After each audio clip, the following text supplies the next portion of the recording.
Korea Utara menyatakan siap memasok senjata ke Iran jika Teheran memintanya. Seusai pernyataan tersebut, kini Korea Utara diam-diam melakukan uji coba rudal dari kapal perusak. Bahkan pemimpin tertinggi Korea Utara, Kim Jong-un memantau langsung uji coba rudal tersebut. Uji coba rudal itu dilakukan pada Rabu 4 Maret. KORUT melakukan uji coba rudal dari kapal perusak Chohyeon berbobot 5.000 ton. Kim Jong-un berada di atas kapal tersebut dan menyaksikan uji peluncuran rudal strategis. Ia menyebut uji coba rudal ini sebagai elemen inti dari kemampuan kapal perang baru.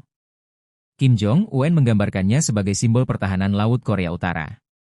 Bahkan pihaknya menyerukan peningkatan produksi kapal perang dengan kelas serupa dan lebih baik. Dengan begitu, Kim Jong-un mengklaim senjata nuklir ke dalam angkatan lautnya menunjukkan kemajuan yang memuaskan. Sementara uji coba ini dilakukan seusai Kim Jong-un menyatakan Korea Utara bersedia memasok rudal ke Iran. Negara tersebut akan mengirim senjata jika Teheran memintanya. Bahkan Kim Jong-un mengklaim satu rudal dari Korea Utara cukup untuk menghabisi Israel.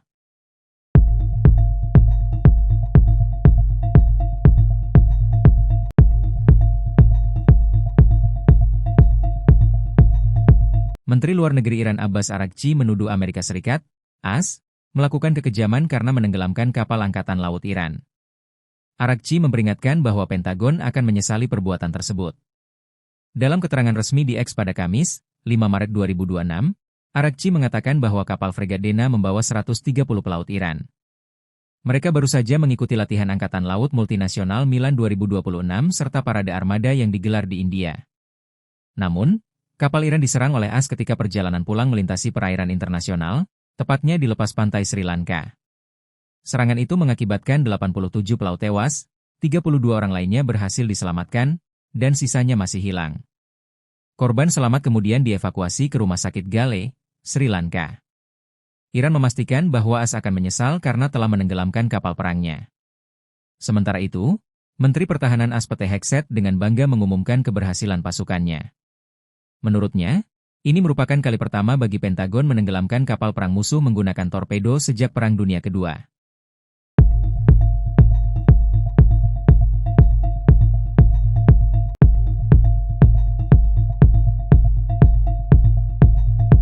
Puing-puing terbakar dari pesawat tak berawak Hermes milik Israel terlihat di Horramabad, Provinsi Lorestan, Iran Barat, Kamis. Iran mengklaim pesawat tersebut ditembak jatuh oleh pasukannya. Rekaman menunjukkan asap tebal membumbung dari reruntuhan yang masih terbakar. Namun lokasi dan afiliasi pesawat belum dapat diverifikasi secara independen. Korps Garda Revolusi Islam, IRGC, sebelumnya menyatakan telah menembak jatuh 2 drone Hermes canggih. Sementara itu, militer Israel mengklaim telah menyelesaikan gelombang serangan ke-113 terhadap target rezim Iran di wilayah barat dan tengah Iran. Ketegangan meningkat setelah Amerika Serikat dan Israel melancarkan operasi militer terhadap Iran sejak Sabtu. Teheran membalas dengan menyerang kepentingan Israel dan AS di kawasan, disertai laporan ledakan di sejumlah negara Teluk. Dalam perkembangan lain, kematian pemimpin tertinggi Iran, Ali Khamenei, dalam serangan Sabtu lalu telah dikonfirmasi.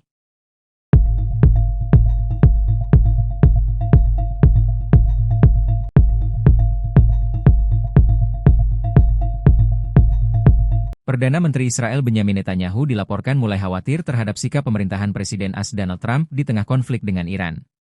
Kekhawatiran itu muncul setelah laporan intelijen menyebut adanya kemungkinan komunikasi rahasia antara AS dan Iran terkait gencatan senjata. Netanyahu bahkan menghubungi Gedung Putih untuk meminta klarifikasi. Gedung Putih membantah adanya pembicaraan dengan Teheran. Namun, laporan menyebut Iran sempat mencoba mengirim pesan melalui pihak ketiga untuk membahas penghentian perang, yang kemudian tidak ditanggapi oleh AS. Netanyahu khawatir perang akan berakhir sebelum Israel mencapai target militernya. Di sisi lain, Israel meningkatkan serangan dengan menargetkan tokoh-tokoh penting rezim Iran. Sementara itu, konflik juga memicu kerugian besar bagi Israel. Serangan rudal Iran yang mencapai ratusan dalam beberapa hari pertama perang menunjukkan beratnya beban militer Israel tanpa dukungan penuh Amerika Serikat.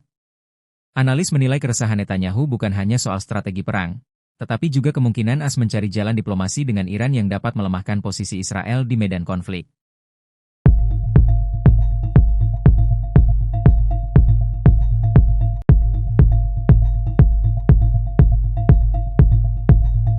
Konflik bersenjata antara Israel dan Iran kini berdampak serius terhadap perekonomian domestik. Kementerian Keuangan Israel menyebut kerugian akibat terbatasnya aktivitas ekonomi mencapai sekitar 3 miliar dolar AS atau 50 triliun rupiah setiap pekan. Dalam keterangan Direktur Jenderal Kementerian Keuangan, Ilan Rom, pada Kamis, 5 Maret 2026, penutupan luas sektor ekonomi menimbulkan beban besar. Dalam surat kepada Kepala Komando Garda Depan, Mayor Jenderal Shai Klaper, ia meminta agar pembatasan mulai dilonggarkan. Sejak Israel bersama Amerika Serikat melancarkan serangan ke Iran pada Sabtu, 28 Februari 2026, Komando Pertahanan Dalam Negeri IDF mengeluarkan aturan darurat. Semua kegiatan pendidikan, pertemuan publik, dan aktivitas kerja dihentikan kecuali sektor esensial. Aturan ini juga mendorong sistem kerja dari rumah dan membatasi mobilitas warga. Pada Senin, pembatasan diperpanjang hingga Sabtu malam. Rom meminta agar status kewaspadaan diturunkan dari tingkat merah ke tingkat oranye, yang memungkinkan sebagian aktivitas ekonomi berjalan dengan syarat berada dekat ruang perlindungan, meski sekolah tetap ditutup. Penutupan sekolah, larangan aktivitas kerja, serta mobilisasi tentara cadangan membuat kerugian ekonomi Israel melonjak hingga 50 triliun rupiah per minggu. Pemerintah menilai pembatasan total tidak bisa terus dipertahankan tanpa menimbulkan risiko besar terhadap stabilitas ekonomi nasional.